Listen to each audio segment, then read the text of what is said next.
Alam nyo mga kasama, narito tayo ngayon para gumitain. Wala nang isang taon nang kinidnap ang Pangulong Duterte.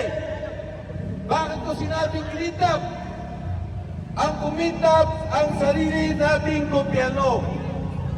Kailan lamang nakasama natin ang 18 marino, yung ating 18 brave Marines.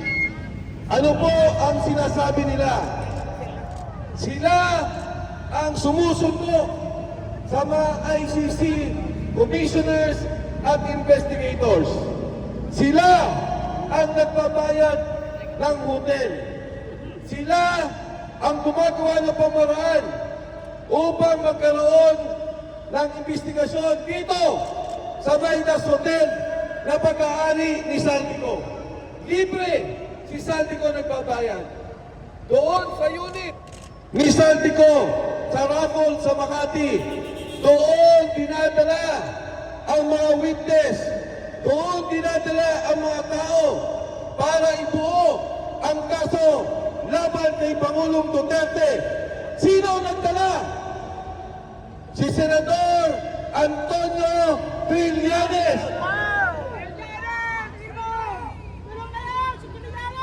Nangyari ang investigasyon 5 taon matapos tayo na mawala sa ICC.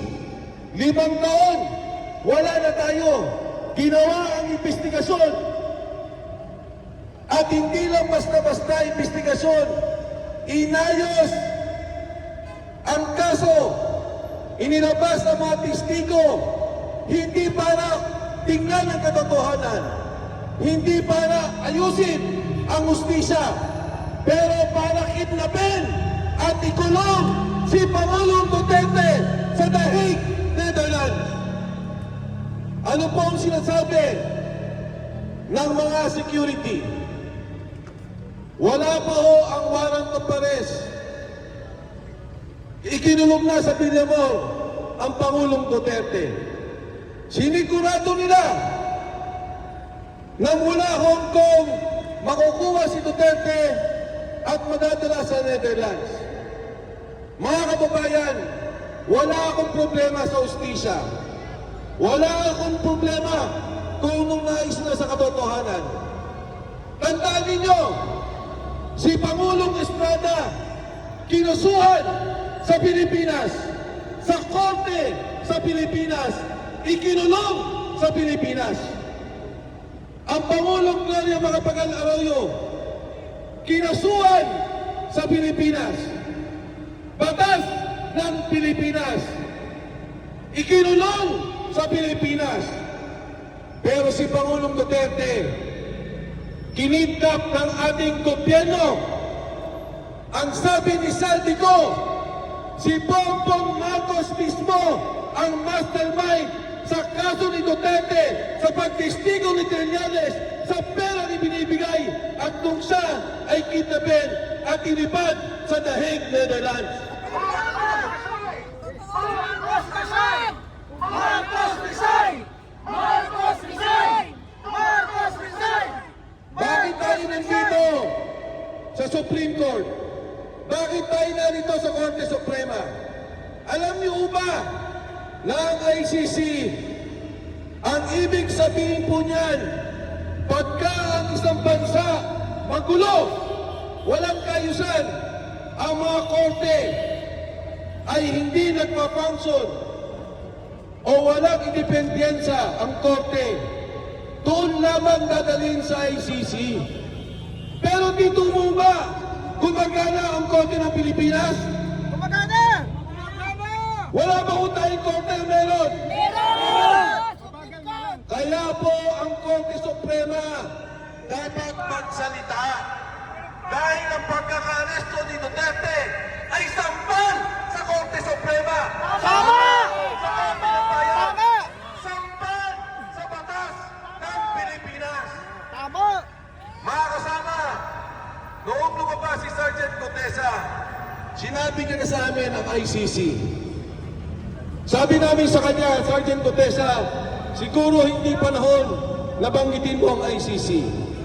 Alam niyo ang sabi ni Sergeant Cotesa, ang matataas na mga opisyal ng gobyerno nasa Maidas nagpo-monitor sa pag-aresto kay Pangulong Duterte.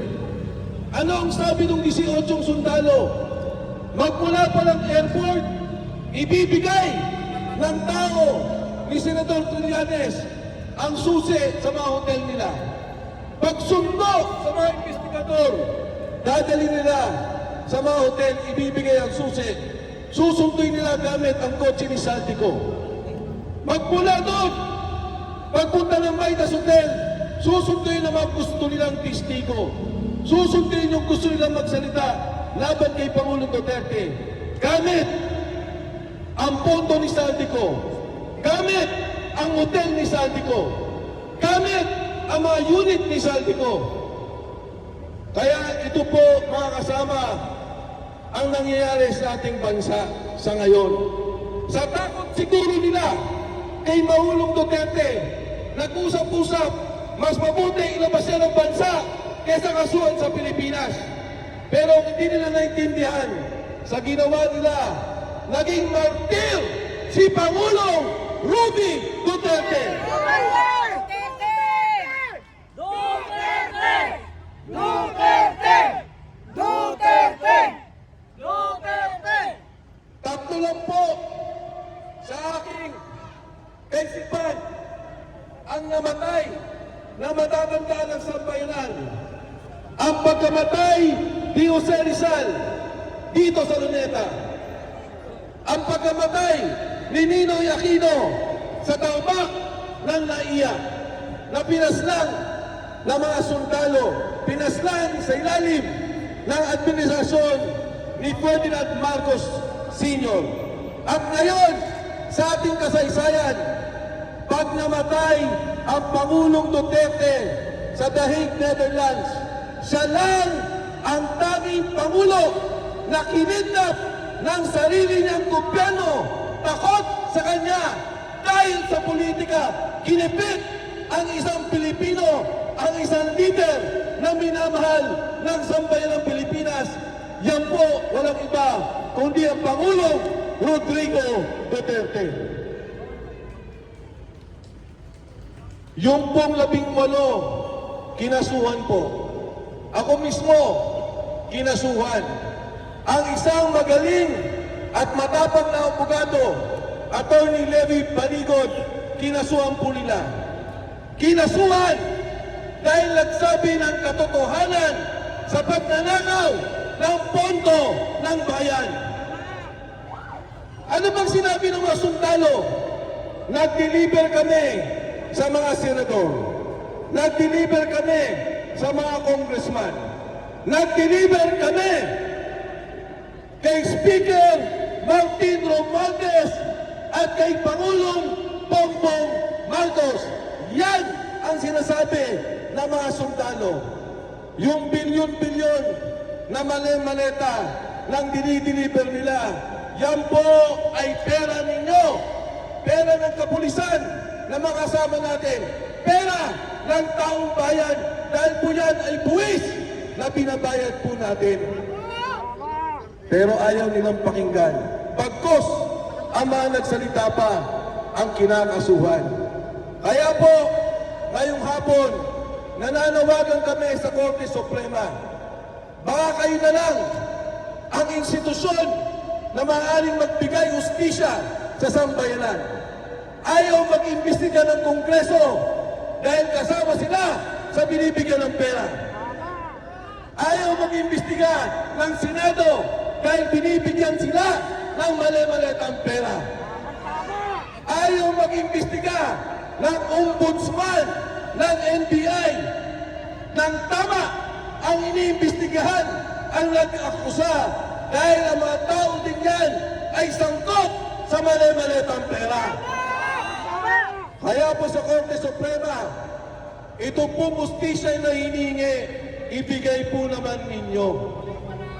Dahil pag wala nang tatakbuhan ang sambayanan, pag wala nang masumbukan ang sambayanan, baka po pati ang mga pulis na nandito, kaming lahat, ang sambayanang Pilipino, magsama-sama para palitan ang gobyerno nagpapahirap sa sambayanang Pilipino.